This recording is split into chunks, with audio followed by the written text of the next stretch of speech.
الشيطان الرجيم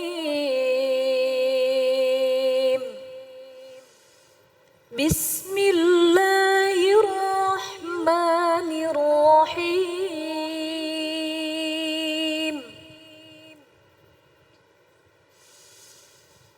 ولو اتبع الحق أهواءهم لفسدت السماوات والأرض ومن فيهن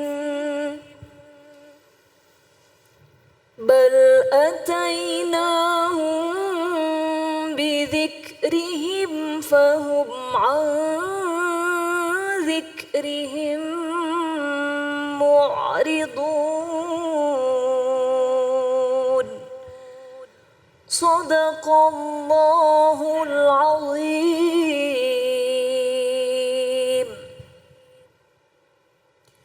Bismillahirrahmanirrahim. Allahumma salli ala sayyidina Muhammad wa ala sayyidina Muhammad. Assalamualaikum warahmatullahi wabarakatuh. Masya Allah, Alhamdulillahirabbil alamin. Di hari yang insya Allah penuh dengan barakah ini kembali lagi saya Ali Zainal menemani pemirsa di rumah di dalam Cahaya Hati Indonesia. Dan kita punya dua tema yang sangat menarik. Yang pertama, kita akan membahas tentang egoismu merusak akhlakmu. Hati-hati ya, yang gak bisa kontrol egoisnya, akhlaknya bakalan rusak nih, Masya Allah. Dan yang selanjutnya, ini viral juga nih pastinya ya. Jangan rendahkan wanita yang belum berhijrah. Tuh ya, cakep-cakep ya temanya ya. Dan nanti kita akan bertemu dengan guru-guru kita yang dimuliakan Allah Subhanahu wa taala. Ada Ustaz Subhi Al-Bukhari, ada Abi Amir Faisal, dan seperti biasa kita akan ngaji yuk nanti bersama Ustaz Syam. Dan langsung aja kita akan masuk ke dalam tema kita yang pertama, Masya Allah, egoismu merusak akhlakmu, bersama guru kita yang dimuliakan Allah Subhanahu wa taala, Al Ustaz Subhi Al-Bukhari. Assalamualaikum guru, sehat? Waalaikumsalam warahmatullahi wabarakatuh. Alhamdulillah. Sehat, makanya ini masih tetap dijagain. Sama nih. Jadi di studio juga kalau misalnya begitu masuk sini udah dijaga. Jadi nggak boleh ada orang yang tidak berkepentingan masuk kemari. Semuanya masuk ke dalam studio dalam keadaan menggunakan masker. Terus physical distancingnya kejaga banget ya. Ini adalah bentuk ikhtiar kita. Nah baik guru, bener nggak sih egois itu bisa merusak akhlak? Masya Allah, silakan guru. Baik, bismillahirrahmanirrahim. Assalamualaikum warahmatullahi wabarakatuh. Waalaikumsalam warahmatullahi wabarakatuh. Alhamdulillah, wassalatu wassalamu ala sayyidina rasulillah, amma ba'd. Para pemirsa Cahaya Hati Indonesia, iNews TV yang mudah-mudahan semuanya dimuliakan Allah Subhanahu wa taala. Ada Habib Ali Zainal Abidin Syahab ya, dan juga ada Ustazah Mimi Jamilah. Dari sini kita akan bahas masalah egois. Kalau dalam bahasa Arab egois itu anani atau ananiyah. Asal katanya dari kata ana, saya. Sementara kalau ruhul Islam, artinya spirit Islam dalam kehidupan itu dicontohkan oleh teladan kita, yaitu baginda Nabi Shallallahu Alaihi Wasallam. Itu malahan ruhu al-jamaah, ruhu at-tadhiyah. Ruhul jamaah semangat kolektif bersama-sama. Kemudian ruhu tadhiyah, semangat untuk berkorban untuk orang lain. Ya, ayatnya di dalam Al-Quran, wa yu'thiruna ala anfusihim walau kana bihim khasasah. Ada banyak malahan orang yang telah dididik oleh Nabi, kemudian bahkan bisa mengorbankan dirinya buat orang lain, buat kepentingan orang lain. Jadi ada ruhul jamaah, ruhul tadhiyah, bagaimana orang tuh mau berkorban. Kayak sekarang misalnya di Nusantara nih, ya di samping pandemi kita lagi diuji dengan berbagai musibah. Ada orang yang mungkin dia butuh. Tapi kemudian ya kemarin kita lihat ada orang ngegantungin sayur di depan pagar rumahnya. Bukan berarti dia cukup. Bukan berarti dia kaya raya. Ada banyak mungkin orang yang lebih kaya dari dia. Tapi dia merasa kalau saya makan enak. Dan kalau orang-orang ikut makan kayaknya jauh lebih enak. Sesungguhnya Islam mengajarkan kita seperti itu. Dan Nabi mencontohkan seperti itu. Malahan kalau ada susu nih segelas atau kopi gini deh ya.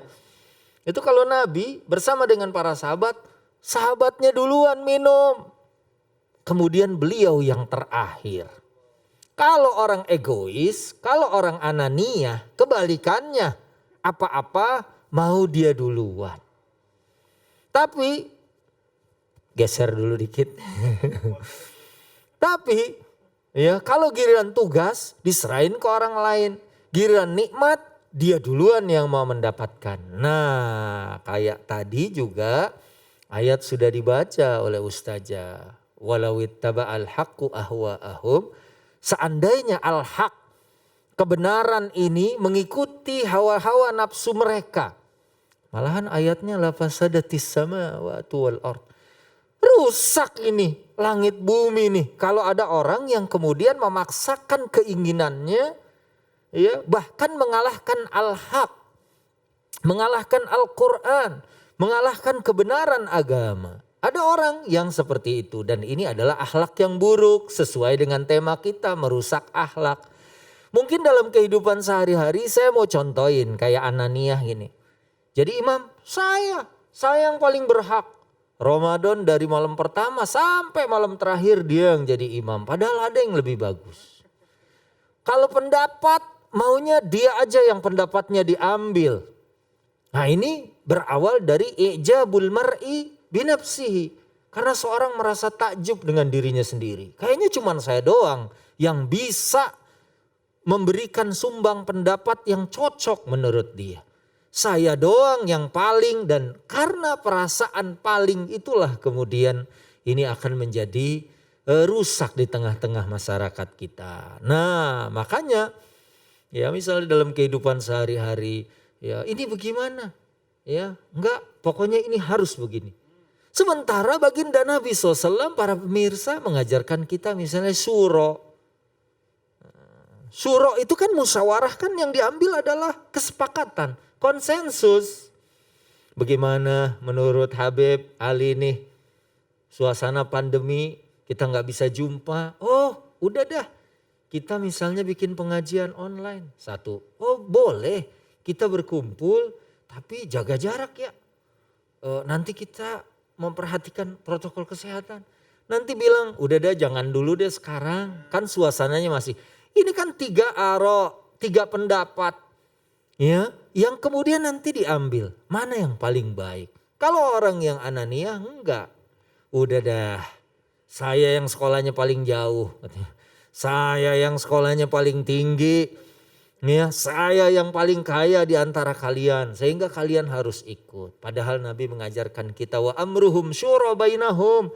Kalau ada apa-apa kita suruh musyawarah. Ini menunjukkan apa? Bahwa kita mau dengar pendapat orang lain. Kita mau dengar nasihat-nasihat orang lain juga untuk kemaslahatan kita bersama. Dan Nabi kan Masya Allah walaupun beliau Nabi suka dengerin bacaan Quran dari orang lain. Juga pernah kejadian ada sahabat ngimamin sholat subuh sampai matahari sampai udah terang. Nabi nganjurin supaya kita bijak. Ya misalnya kadang-kadang kalau kita misal bacaannya bagus, hafalannya banyak, juga jangan dibaca semua. Pikirin juga orang lain. Apalagi sholat subuh, mungkin ada yang tadi belum sempat ke belakang. Ya sehingga sambil sholat itu sambil melilit-melilit. Ya walaupun bacaannya misalnya enak, walaupun bacaannya bagus. Tapi tetap kita juga harus toleran, harus tenggang rasa dan memperhatikan juga kondisi-kondisi orang-orang yang ada di sekitar kita.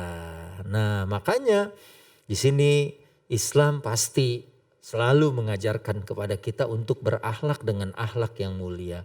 Ya kalau orang kayak gini maunya dia yang unggul, maunya dia yang menang, ya maunya pendapat dia yang diambil, ya akhirnya bisa jadi ini akan menimbulkan pertengkaran, menimbulkan prahara dan ini tidak sesuai atau bertentangan dengan apa yang diajarkan oleh beliau sallallahu alaihi wasallam. Malahan ya Habib dalam satu keadaan Perang Badar lah paling gampang. Nabi sudah menentukan tempat. Ada sahabat yang kemudian ya kalau ini tauqifi artinya dari Allah kita nggak bisa ngomong apa-apa dah. Ya karena Allah pasti mengetahui yang gaib. Daun yang jatuh berguguran di malam yang gelap juga nggak ada yang luput dari pengetahuan Allah Subhanahu wa taala. Pasrah deh, nyerah dah. Kita nggak kuasa kalau memang itu adalah merupakan perintah dari Allah Subhanahu wa taala. Tapi kalau bukan, saya punya pendapat yang berbeda ya Rasulullah. Bagaimana kalau kita kuasai sumur Badar ini agar kita bisa ya nanti dalam peperangan itu ya mengambil air di situ. Dan kemudian Nabi SAW ya sebagai utusan Allah, sebagai qudwah hasanah bagi kita, kemudian diambil pendapatnya itu. Dan Nabi tidak ya kecuali yang memang diperintahkan Allah Subhanahu wa taala untuk kita melakukan seperti apa yang diperintahkan oleh Allah. Artinya no choice. Ya, nggak ada choice dari situ. Tapi kalau pada bagian-bagian yang di sana kita boleh memilih, di sana kita boleh memberikan pendapat, maka kita juga bisa mengambil pendapat orang-orang yang ada di sekitar kita. Nah, mudah-mudahan karena ini adalah merupakan bagian dari akhlak yang buruk. Ya, maka ya kita berusaha. Ya Nabi kan diutus oleh Allah Subhanahu wa taala liutammima makarimal akhlak, untuk menyempurnakan. Menyempurnakan itu tadinya memang sudah ada basic akhlaknya. Kemudian disampaikan lagi sesuai dengan keinginan Allah Subhanahu wa taala bahwa inilah cara yang terbaik di dalam hidup, di dalam kehidupan dunia. Pokoknya ya di dalam kehidupan berumah tangga juga suami istri kalau egois ya kan.